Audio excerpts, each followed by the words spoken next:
asteroides de Luis Alfonso Villegas Ramos.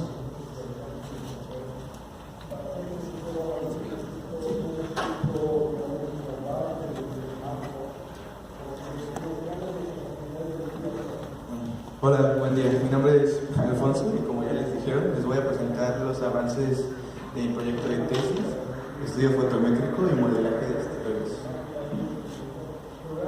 Los objetivos principales de mi investigación son determinar el periodo rotacional de dos asteroides a través de su análisis fotométrico y sistematizar este proceso para aplicarlo a técnicas de estudio de los objetos cercanos a la Tierra, o NEOS, por sus siglas en inglés.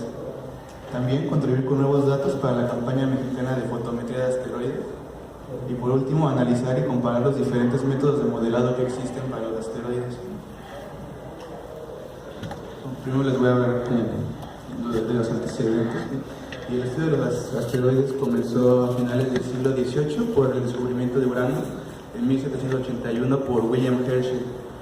Este descubrimiento fue muy importante porque donde descubrió Urano William Herschel fue la posición que había predicho Bode con su ley, ¿no? Que decía que las distancias entre los planetas siguen cierto patrón. Entonces, que Urano encajara perfectamente con la ley de Bode sugirió que la irregularidad entre las distancias de Marte y Júpiter, como este gran espacio entre estos dos planetas, pues fuera aún más notable. Entonces empezó a buscar un planeta o algo más que estuviera orbitando entre las órbitas de Marte y Júpiter. Posteriormente, un astrónomo italiano, Giuseppe Piazzi, en 1801 descubrió el primer asteroide y el más masivo, Ceres. Y poco tiempo después de que Piazzi descubriera el primer asteroide, muchos más astrónomos fueron descubriendo más y más de estos cuerpos, y en 1807 Heinrich Olbers descubrió a Vesta, el segundo asteroide más masivo, y él es el primero en hipotizar que estos cuerpos menores entre las órbitas de Marte y Júpiter son los restos de un cuerpo rocoso aún más grande. Como había predicho Olbers, sí, los asteroides son los restos del proceso de formación planetaria y actualmente se han descubierto alrededor de 700.000 asteroides, de los cuales 17.000 orbitan cerca de la Tierra. Entonces, las poblaciones de asteroides entre Marte y Júpiter, los puntitos blancos en esta gráfica, el cinturón principal de asteroides, y los NEOS, como no se alcanza a ver, pero los puntos rojos que están cerca de aquí, son las poblaciones más importantes. ¿Por qué? Porque los objetos cercanos a la Tierra, o NEOS, presentan un riesgo para la biosfera terrestre y también son una muestra directa de la población más grande, ¿no? Esos cuerpos que se encuentran cerca de la Tierra primero estuvieron en el cinturón principal y fueron migrando poco a poco hasta órbitas cercanas a la Tierra. La que los asteroides se hayan concentrado entre estas dos órbitas pues no es coincidencia, ¿no? Y esto se debe al proceso de formación de planetas y al proceso de migración planetaria. Aquí se muestra una gráfica con una línea de tiempo desde que empezó la formación de planetas, representando los dos modelos más aceptables, ¿no? Y estos modelos dicen que primero los planetas gaseosos se formaron más allá de la línea de congelamiento, donde había más hielos y gases, y cuando se terminaron de formar, poco a poco fueron migrando al interior del Sol y restringieron la zona donde se estaban formando los planetas rocosos. Después, cuando los planetas rocosos fueron haciéndose más y más grandes y su gravedad fue afectando a los demás cuerpos más pequeños, pues Júpiter y los demás planetas gaseosos se fueron como migrando a donde están actualmente, y este movimiento de los planetas más grandes de ir y venir esparció todo el material con el que estaban formando los planetas, y unos terminaron como juntos entre las órbitas de Marte y Júpiter, y los otros cuerpos terminaron más allá de la órbita de Neptuno. Los asteroides se pueden estudiar mediante observaciones en radio, infrarrojo y visible. También se estudian mediante misiones espaciales o analizando los meteoritos que encontramos en la Tierra. Pero la principal fuente de información para saber algo sobre su morfología física, sin tener que ir al espacio y mandar una nave espacial, es su análisis fotométrico, en específico sus curvas de luz. Uno mide la variación de luz que está reflejando el asteroide conforme pasa el tiempo. Las curvas de luz de los asteroides dependen del área que está siendo impactada por la luz del Sol y que el asteroide refleja, y de su albedo, de su color. Un asteroide muy oscuro no va a reflejar con la misma intensidad la luz del Sol que un asteroide más claro. Yo ahorita les voy a presentar 7 curvas de luz que analicé de un grupo de asteroides de prueba para poder sistematizar como el procedimiento de obtención de estas curvas y así como acostumbrarme y poder hacer los 2 asteroides que se plantean. Primero se obtuvieron las observaciones realizadas en el Observatorio Astronómico Nacional, en la Universidad de Monterrey y la Universidad de Sonora. Después se realizó el proceso de fotometría diferencial con el software MPO Canopus y se obtuvo su periodo rotacional y su amplitud. Luego se comparó las curvas de luz obtenidas con las curvas de luz ejemplo que sacó Zapala en 1988 para poder inferir generalmente algunas propiedades de su morfología. Y finalmente se investigó y comparó 2 diferentes métodos de modelación tridimensional de los asteroides con la información que podemos sacar de sus curvas de luz.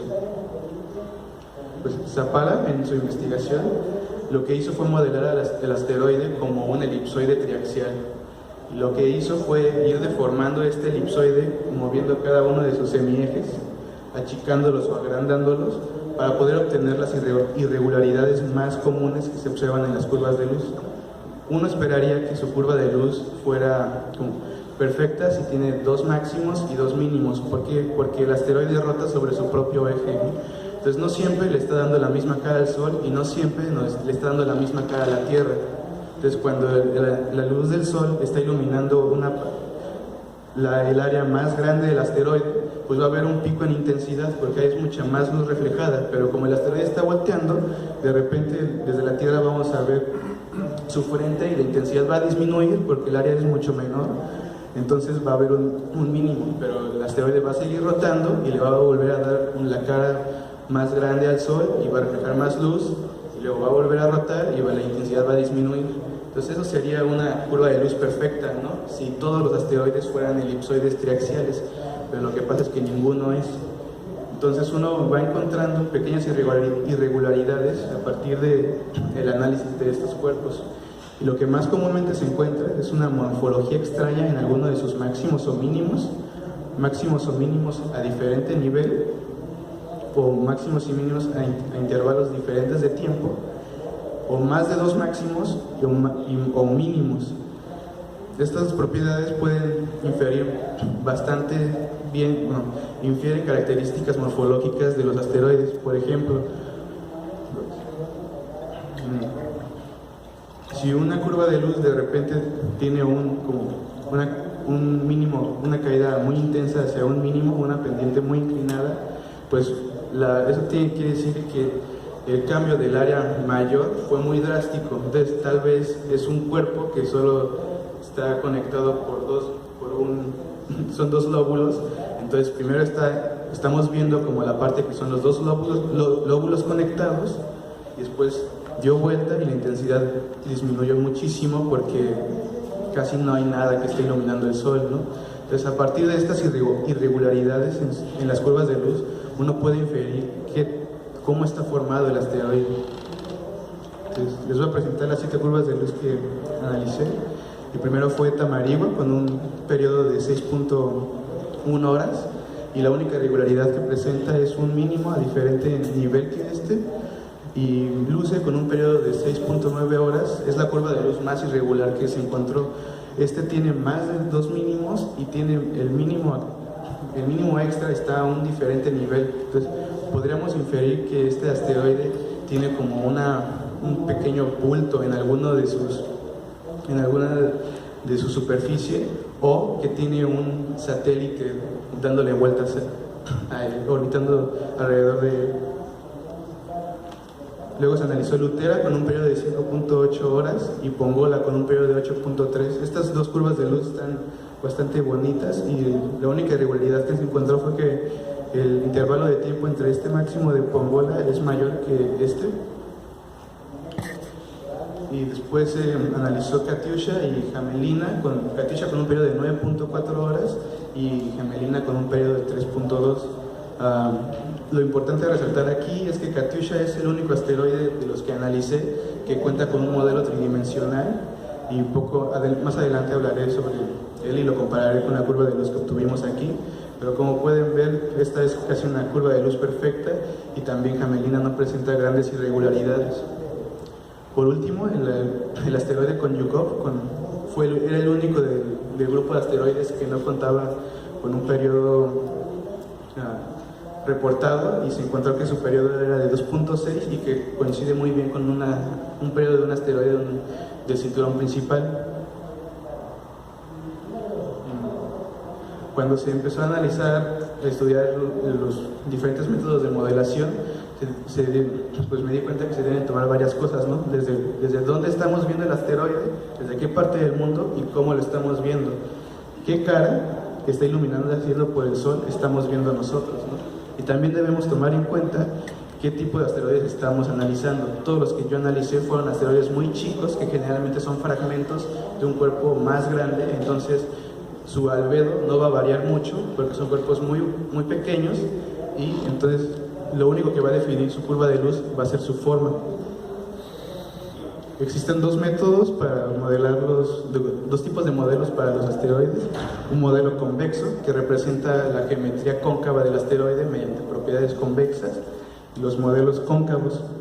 La principal limitación del modelo cóncavo es que se necesita de un modelo convexo anterior, y que solo describe de manera cualitativa las concavidades del asteroide. Es decir, no te va a decir cuántos cráteres tiene el asteroide, pero te va a decir qué porcentaje de área del asteroide tiene una geometría cóncava, hueca. Como les dije, Katyusha era el único que tenía un modelo ya realizado, y este es el modelo que sacaron, y pueden ver que la curva de luz es un poco similar a la que yo saqué, pero aquí encontramos que este máximo pues no cae luego, como que tiene otro subidón de intensidad, y esto se debe como a la modelación. En la modelación encontraron que el asteroide tenía una superficie plana en uno de sus frentes, entonces cuando debería disminuir como perfectamente si fuera un elipsoide triaxial, no lo hizo porque hay un área plana aquí del asteroide, ¿no?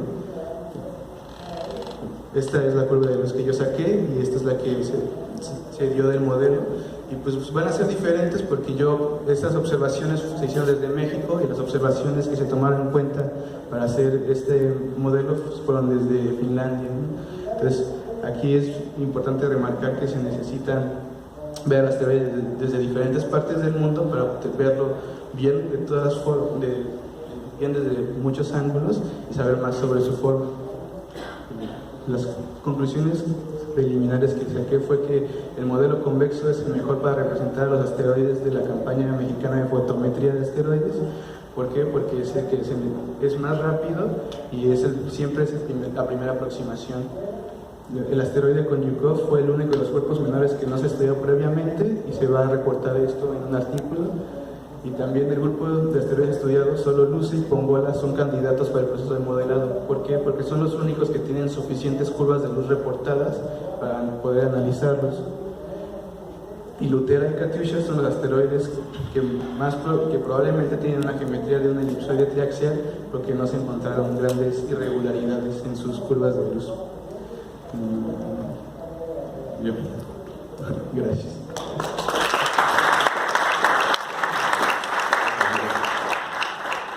¿Alguna pregunta? Sí, Elizabeth. ¿Cómo miden el albedo? El albedo se hace comparando diferentes observaciones en diferentes tipos de onda. Se compara la luz que puedes obtener viendo el asteroide en el visible, solo viendo la luz que refleja el sol, y viéndolo en infrarrojo, porque es más notable la variación de color del asteroide si lo estás observando en infrarrojo. Entonces, al momento que sobrepones la curva de luz que obtuviste en el visible con en el infrarrojo, puedes ver la diferencia y a partir de ahí calcular el albedo del asteroide. Sí. Habías comentado cuando se formó el sistema solar, la migración de los asteroides rumbo hacia la zona cercana a la Tierra, ¿no? ¿Qué procesos hay para que se dé esta migración físicamente? Okay. Pues los asteroides migran del cinturón principal de asteroides hacia órbitas cercanas a la Tierra, porque pueden estar chocando unos con otros, pero es muy poco probable porque pues no están tan cerca, pero sí pueden llegar a chocar. Y cuando chocan puede entrar alguna resonancia gravitacional, o sea, Júpiter los puede empujar hacia otras órbitas, y además de que estos asteroides están chocando entre ellos, la presión de radiación que inflige el Sol sobre ellos los va empujando poco a poco y otra vez caen a una resonancia gravitacional y son inyectados fuera del sistema solar, o caen directamente al Sol, o se quedan orbitando a planetas interiores.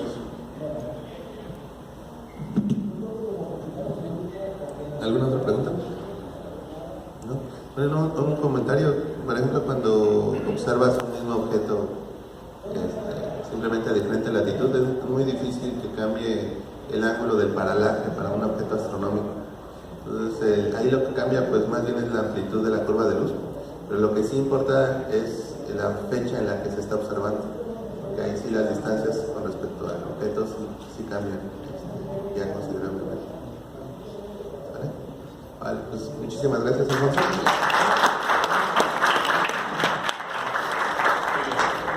Bueno, la siguiente charla está a cargo de Luis Javier González, del Laboratorio Nacional de Clima Espacial, y es una plática sobre rayos cósmicos.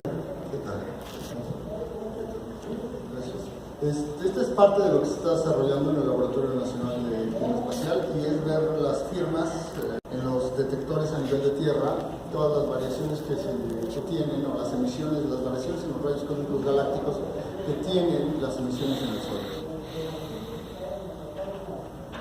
Ok, primeramente, sabemos que el clima espacial son todas las condiciones físicas en el Sol, el medio interplanetario, el campo geomagnético, la atmósfera, gracias Shannon, la atmósfera y la superficie terrestre que se encuentran influenciadas por la interacción Sol-Tierra.